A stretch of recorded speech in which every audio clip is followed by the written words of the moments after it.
नमस्कार दोस्तों, क्या आपको पता है कि भारत का राष्ट्रीय चिन्ह क्या है? राष्ट्रीय ध्वज क्या है? राष्ट्रगान कौन सा है? राष्ट्रीय खेल कौन सा है? राष्ट्रीय पशु, राष्ट्रीय पक्षी कौन सा है? मजाक कर रहा हूँ। पता है कि आपको ही नहीं, आपके बच्चों को भी मालूम। लेकिन क्या आपको मालूम है कि भारत की राष्ट्रीय औषधि क्या है? दावा है कि ये आपको नहीं पता, क्योंकि भारत में अभी तक किसी भी औषधि को राष्ट्रीय औषधि का दर्जा मिला ही नहीं है। लेकिन इसके लिए कवायद शुरू हो गई है। आज यहाँ पर गिलोय जापानी पार्क रोहिणी में गिलोय लगाई गई। इसमें भाई साहब बता रहे हैं, अभी खा के भी आए हैं। गिलोय का पत्ता खाया मैंने। क्या क्या उपयोग है और क्या इसके फायदे हैं, कैसे उपयोग किया जाए और फायदे क्या है? गिलोय एक किस्म से हमारे जो शरीर के अंदर गंदे कीटाणु इकट्ठे होते हैं उनका नाश करती है। डेंगू में, चिकनगुनिया में इसका उपयोग बताते हैं लोग। कोरोना में भी अभी इसका उपयोग बताया गया है। तो ये आप अपनी कॉलोनी में जरूर लगाइएगा। सर कॉलोनी ऐसी है, वहाँ जगह नहीं है लगाने। कहीं भी रोड के साथ लगा दो, कहीं भी लगा देंगे, कहीं पेड़ के साथ भी लगा दो। आज जो है ना, जागरूकता की बहुत अधिक कमी है। व्यक्तियों के पास समय भी नहीं है। आप भी ले लो भाई, गिलोय है ये, अपनी कॉलोनी में कहीं लगा देना। अच्छा अभी तो नहीं, कॉलोनी में कहीं रोड के साथ कहीं पे भी पेड़ के पास लगा देना, पेड़ भी चढ़ जाएगी। हाँ, ऐसे ही हो जाएगी रोड। दिल्ली के जापानी पार्क में लोगों को सूखी सी डंडी बांट रहे ये हरपाल राणा है। वैसे तो उनकी पहचान एक समाजसेवी और आरटीआई कार्यकर्ता की है, लेकिन इसके साथ ही वे सप्ताह में 2 दिन अलग अलग जगहों पर जाकर लोगों में इसी तरह से गिलोय बांटते हैं और उसे पार्कों में लगाते भी हैं। देखने में ये आपको बेशक आसान लग रहा हो, लेकिन ये इतना आसान भी नहीं है।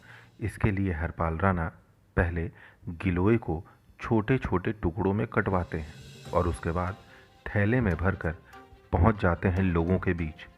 वे सिर्फ लोगों को बांटते ही नहीं हैं, बल्कि इसके बारे में लोगों से बातचीत भी करते हैं और जिन्हें नहीं पता उन्हें गिलोय के गुणों से परिचित भी कराते हैं। उनका कहना है कि इस तरह से वे लोगों को गिलोय के प्रति जागरूक करना चाहते हैं। गिलोय के गुणों से प्रभावित होकर वे इसे राष्ट्रीय औषधि घोषित करने के लिए राष्ट्रपति और प्रधानमंत्री को भी पत्र लिख चुके हैं, जिसकी प्रधानमंत्री कार्यालय ने तो सराहना तक की है। सैकड़ों बीमारियों की अकेली दवा जिसका नाम है गिलोय, वर्षों से मांग की जा रही थी कि भारत अपनी पुरानी जो आयुर्वेदिक दवाएं होती थी उनके ऊपर कार्य करे, तो देश की अनेकों बीमारियों का इलाज उनमें मौजूद है। वर्षों से ये मांग की जा रही है कि देश में गिलोय को राष्ट्रीय औषधि घोषित किया जाए। इसके लिए मेरे द्वारा भी महामहिम राष्ट्रपति जी को, प्रधानमंत्री जी को पत्र लिखा गया। राष्ट्रपति जी के कार्यालय से इस पर कार्रवाई करने के लिए संबंधित विभाग को पत्र भेजा गया है। हालांकि ऐसा करने वाले हरपाल राणा कोई इकलौते शख्स नहीं है। उनसे पहले आयुष मंत्रालय भी गिलोय को राष्ट्रीय औषधि घोषित करने की कवायद शुरू कर चुका है। आपको बता दें कि गिलोय को आयुर्वेद में गर्म तासीर का माना जाता है। यह तैलीय होने के साथ साथ स्वाद में कड़वा होता है। गिलोय को गुणों की खान भी कहा जाता है, क्योंकि इसमें सूजन कम करने, शुगर को नियंत्रित करने, गठिया से लड़ने के अलावा शरीर शोधन के भी खास गुण होते हैं।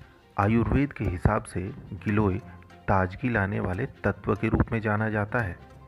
इससे इम्यूनिटी सिस्टम में भी काफ़ी सुधार आता है और शरीर में अति आवश्यक सफ़ेद सेल्स के काम करने की क्षमता भी बढ़ जाती है। और ऐसा सिर्फ हम नहीं कह रहे, ये कहना है आयुर्वेद के जानकारों का। अगर यकीन नहीं है तो आप खुद सुन लीजिए। गिलोय या गुड़ूची, जिसे आयुर्वेद में अमृता के नाम से जाना गया है, इसका वानस्पतिक नाम है Tinospora cordifolia. Typhoid, dengue, chikungunya, malaria जैसे बुखारों के अलावा और भी जितने बुखार हैं उन सब में इसका प्रयोग किया जाता है। बुखार के अलावा लीवर की समस्याएं हैं, पेट के रोग है, एलर्जी है, भूख में कमी होना है, मूत्र रोग हैं, टीबी है, लो या हाई ब्लड प्रेशर है, इन सब बीमारियों में भी हम इसका बहुतायत से प्रयोग करते हैं। इसके अलावा जो सबसे महत्वपूर्ण है आज की संदर्भ में, वह इम्यूनिटी बढ़ाने के लिए।